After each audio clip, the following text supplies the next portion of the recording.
In 1667, a medical act was performed that should have been impossible, at least by the logic of the time. A patient was reportedly near death, and the physicians chose the unthinkable, a direct transfusion of another human's blood. The strange part isn't that the attempt was risky. The strange part is that the case was written down in careful detail, copied into medical discussions, and then almost immediately surrounded by contradictions that the record never resolves. The story begins with a world hungry for miracles. 17th century Europe was riddled with infection, famine, and plague aftershocks. Yet the scientific vocabulary for what actually happens in the body was missing. People could observe symptoms, describe pulse, and connect illness with bad air or contaminated water. But they did not understand circulation in the way we do today. And they certainly had no model for blood compatibility. There were no explanations for why some exchanges might help and others might kill, because no one could explain the invisible factors inside the blood itself. Still, the accounts claim this patient survived long enough for the operation to be discussed as a kind of proof. One physician described the procedure with instruments, a route into the body, and the immediate reaction that followed the infusion. The documentation reads like a report meant to convince other professionals, with language that suggests confidence rather than desperation.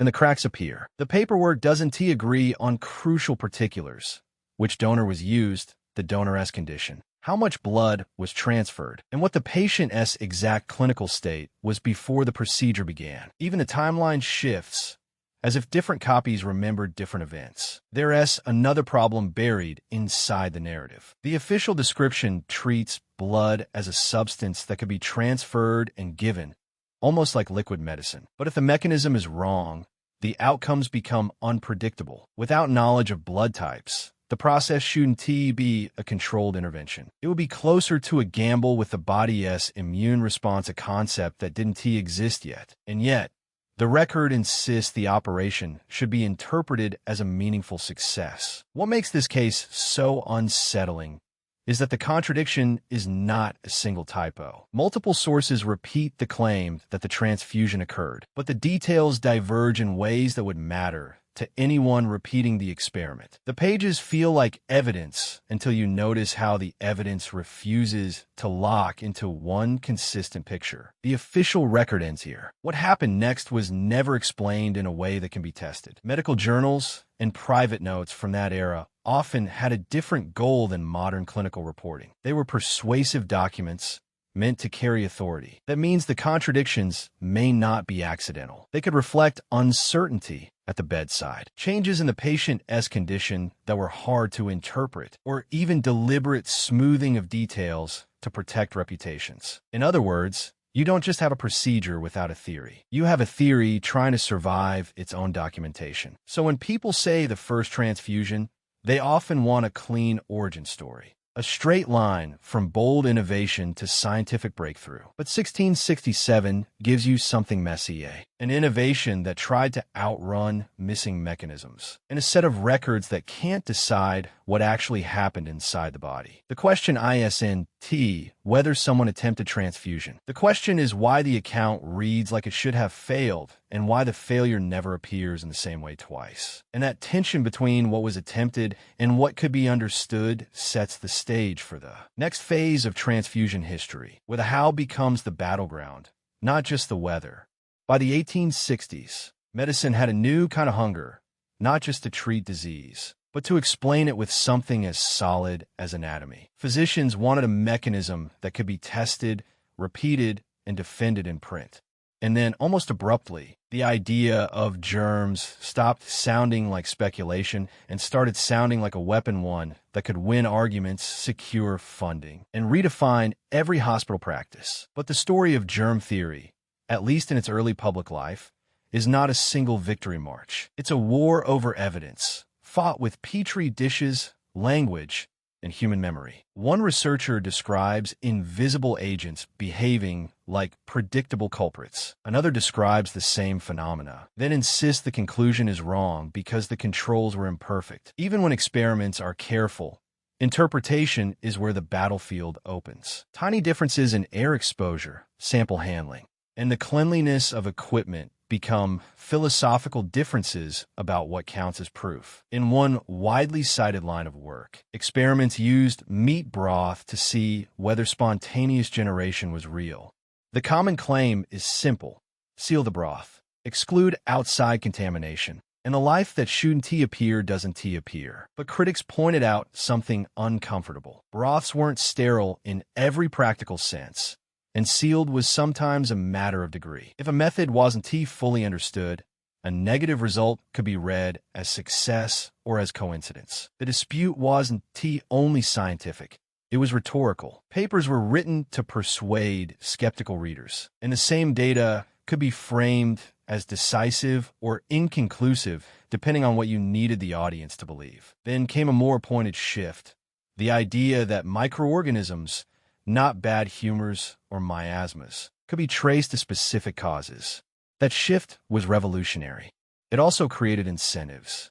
If germs were real, then preventive strategies, disinfection, cleanliness, isolation weren't just moral virtues. They became logical necessities. Yet every push toward certainty sparked counterclaims about overreach. Some argued that even if microbes were present, they might be passengers rather than causes. Others complained that the experiments proved something about contamination, not about disease itself. And the disputes kept multiplying because the evidence didn't sit quietly. It behaved differently across settings. A technique that worked in one laboratory could fail in another, not due to fraud, but due to the difficulty of reproducing invisibility with the tools of the day.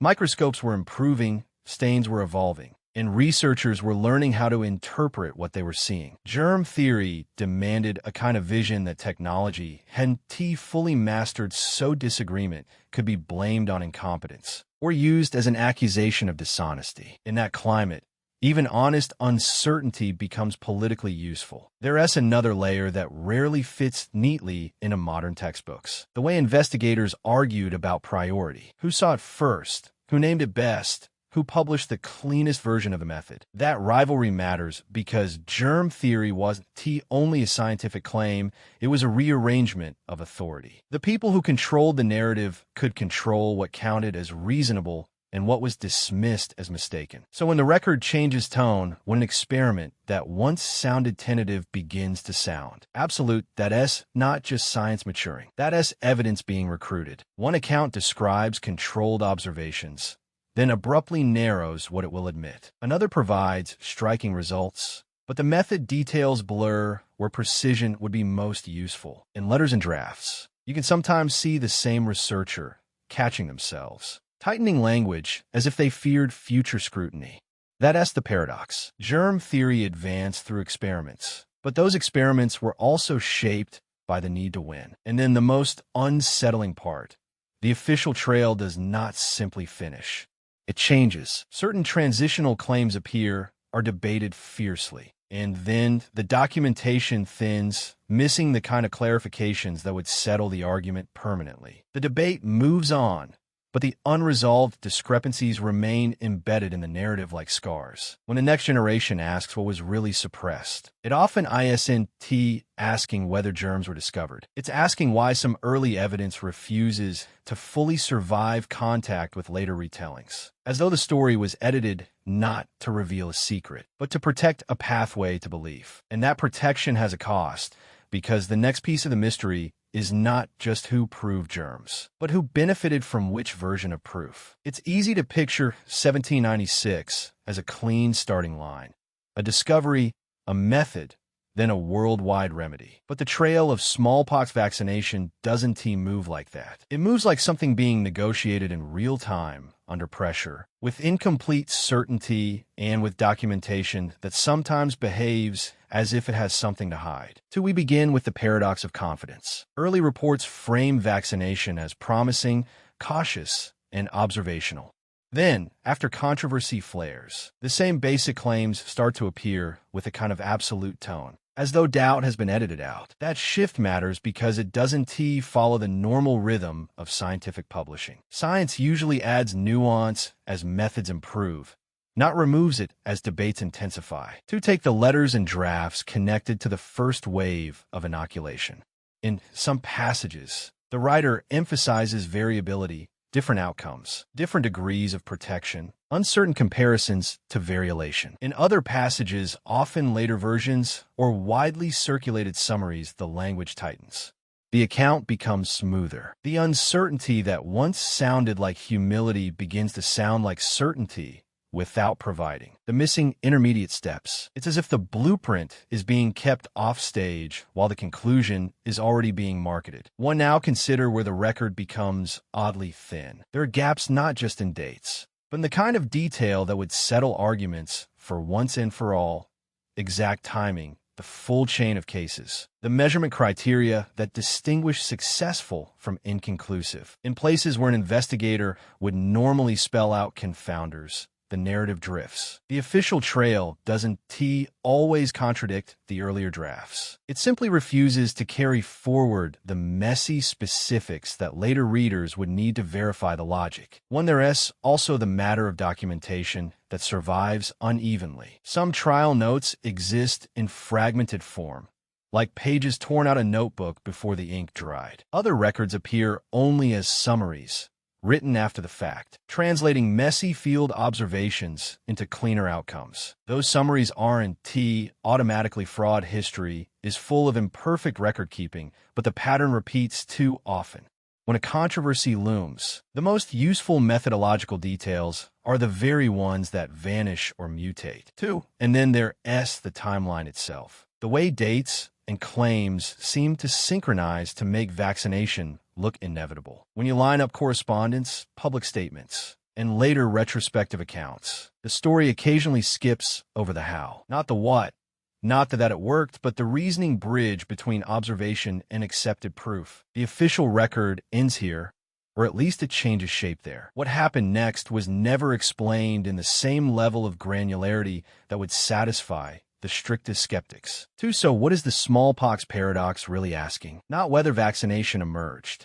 It clearly did. The deeper question is why early uncertainty can be seen in private drafts, while later public narratives read like permission slips already signed. If the science advanced through evidence, why do the evidence trails sometimes look curated less like a laboratory log, more like a story being smoothed for survival? As we move forward from this tension between drafts and records, we'll have to ask a sharper thing. When documentation behaves like it's protecting a pathway to belief, who decided what counted as proof and what did not? And that leads us to a different kind of anomaly, one that isn't about missing facts, but about missing people. The smallpox story is not just a paradox about a method. It's a paradox about permission. The private pages show hesitation, revisions, and the messy work of turning observation into something that institutions can safely repeat. Then, as the narrative moves into public hands, the bridge gets straighter. The how becomes smoother, less negotiable, more ceremonial. When evidence behaves like it's trying to preserve momentum, you start to wonder whether the miracle was only scientific or whether it was also managed. Now look at the other two episodes through the same lens. In hospital wards, the leap to antisepsis didn't arrive as a single bright epiphany. It arrived as a disagreement about what could be measured, what could be trusted, and what could be standardized across bodies and buildings. A technique that depends on invisible contamination always invites arguments. And yet, once authority began to endorse it, the adoption curve reads like a straight line drawn with hindsight. The details that would expose resistance, failed attempts, local refusal. Unclear protocols tend to thin out right when the new doctrine needs the least ambiguity. And then there's the third case, where a treatment becomes revolutionary not just because it works, but because the story of why it works becomes the only story you're allowed to hear. Evidence doesn't merely persuade. It gets promoted into policy, licensing, textbooks, and funding. That process can be rational, even necessary, but can also be selective in ways that feel structural. The question is not whether wrong ideas are corrected. The question is whether correction is allowed to remain honest once the institution has invested its authority. Across these episodes, a pattern emerges. When proof is still contested, documentation looks human, uneven, provisional, full of internal debate. When proof becomes official, The record starts to look cleaner than the process that produced it. Methods that would let outsiders replicate the path often fade, while conclusions gain confident shape. It's as if the historical record is less a window onto discovery and more a gatekeeper for belief. 2. That doesn't mean the scientists or physicians were lying as individuals. It means institutions have incentives, and incentives leave traces. If a new standard can't be explained in a way that survives bureaucracy, it may be postponed, reframed, or quietly edited out of the most shareable accounts. If uncertainty threatens trust, it gets translated into cautionary language still true, but no longer disruptive. The evidence remains, but the story that makes it emotionally and politically safe becomes the dominant artifact. So what counts as revolution? Not just the invention itself, but the moment the invention crosses from experiment to infrastructure. The miracle, in other words, is not only what happened in the laboratory or the ward. It's what happened after, when competing explanations were filtered by editors, administrators, and professional gatekeepers. One timeline becomes official by repeatedly answering a single question. Whose version of the evidence will define the standard for everyone else? The unsolved part, that history forgets. It's that history sometimes remembers in a way that protects a pathway. The public narrative is often coherent because someone, somewhere, chose which uncertainties to keep and which to let dissolve. And once that choice is made, later generations inherit not just a treatment, but an approved interpretation of how proof is supposed to arrive. 2. When the record smooths over the reasoning bridge, you can't tell whether the missing pieces were merely slow or whether they were inconvenient. The 3 episodes converge on the same unsettling possibility. That official truth can be less about absolute accuracy and more about institutional survivability. And if that's the pattern, then every modern claim that feels like an inevitability deserves a second look, not to reject progress, but to ask what evidence was allowed to count and what evidence was quietly left out. Point 1.